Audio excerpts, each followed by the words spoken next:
Oh, hi, I'm Gregg Perry here. Welcome back to my restoration studio.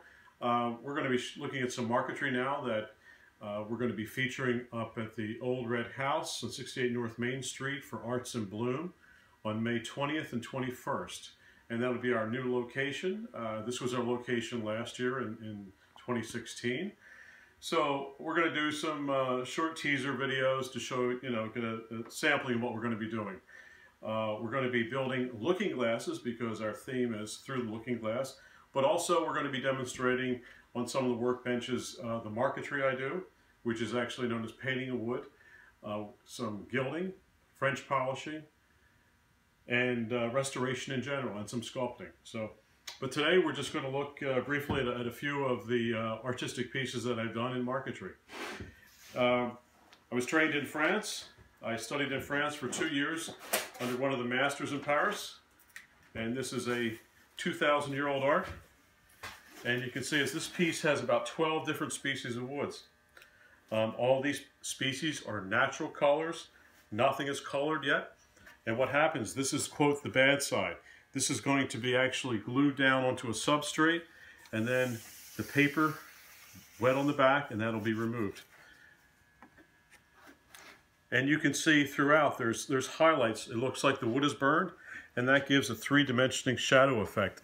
The pieces that must be burned or must be charred, this occurs just before final assembly. And this is no more than cutting however many species of wood are in here. That's how many sheets of veneer you have. So there's 12. So you cut through literally 12 pieces of veneer to get the colored parts you want. And in the end, you have a background. Then you just plug the pieces in. You look at you stand back, you look and say, well, I think I need the shade here or there for some depth or dimensionality. You pull the pieces out and put it in a tray of hot sand, and it gives it just that charred effect. I'm going to put a little bit of alcohol here, and it's going to show how this will pop, and this will really come to life. We're going to put some denatured alcohol on the wood. Typically, this wood in France and England and in Italy, when you do a marquetry panel like this, it would just get shellacked, so there's no color applied, no stains. Very few of any of the furniture, clock cases or any normal furniture in the house would ever have any stained woods in Europe.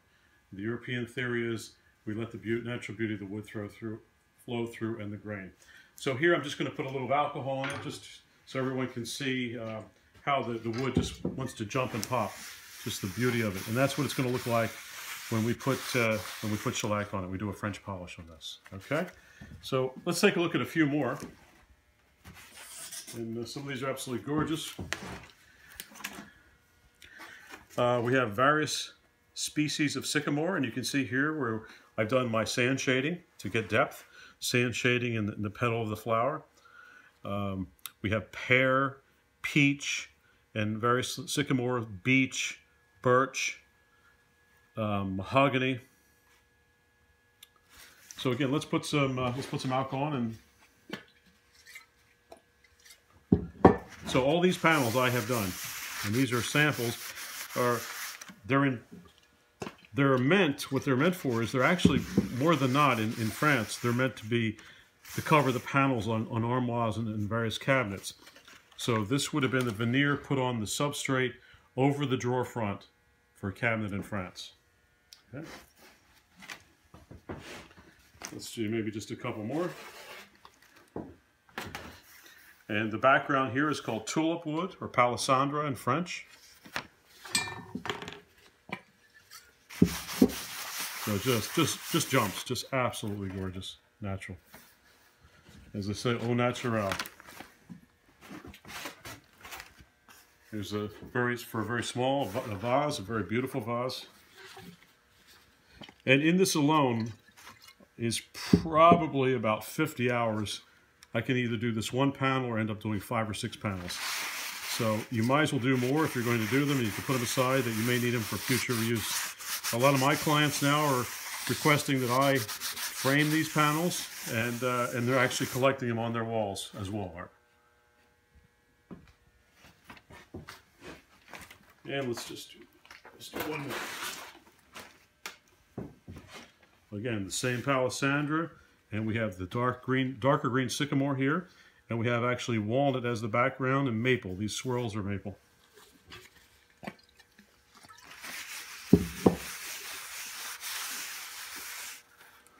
Okay. So future videos, we're going to describe the process of how you make these marquetry pictures. I just want to lay this out first. First, you get your background, and in this case it was Palo Santo, this large piece of veneer. Then we must put a drawing on it. So I tend to make a drawing, a freehand drawing of what I'm looking to make a picture of or painting in wood. I literally glue it down with some hide glue, natural hide glue. And this is a very early 18th century pounce wheel. It has 4 different size pounces for putting the teeth different spaces apart. Okay, so very fortunate to have this. So once I put a piece of paper with my drawing, I'm going to literally, putting a smaller wheel on for that, I'm going to literally go around and I'm going to pierce. I'm going to pierce all the openings that I need to cut with this and put dots. So the dots are going to go through the paper and into the wood. And when I'm done, I'm going to peel the paper off when I've done the whole painting or whole picture. And then with a pencil, I can freehand all the dots in and complete my picture onto the wood from the paper. So this is no more than piercing a trail actually through the paper and onto the wood as a guide. And again, I would put a much smaller wheel because this is a very intricate pattern. Okay? Well, anyway, thanks for listening now, and see us in future videos. And we're going to actually be working on the marquetry a little bit more, explaining the process. And we're going to be talking about some of the gilding in the back, how we do gilding, the kind of gilding I do, and the process of gilding, the carved wooden frames up here. And we may actually talk, we have a French commode in from France, we may actually talk about how this piece is veneered. I'm going to be French polishing that in a few weeks. Okay, thank you so much.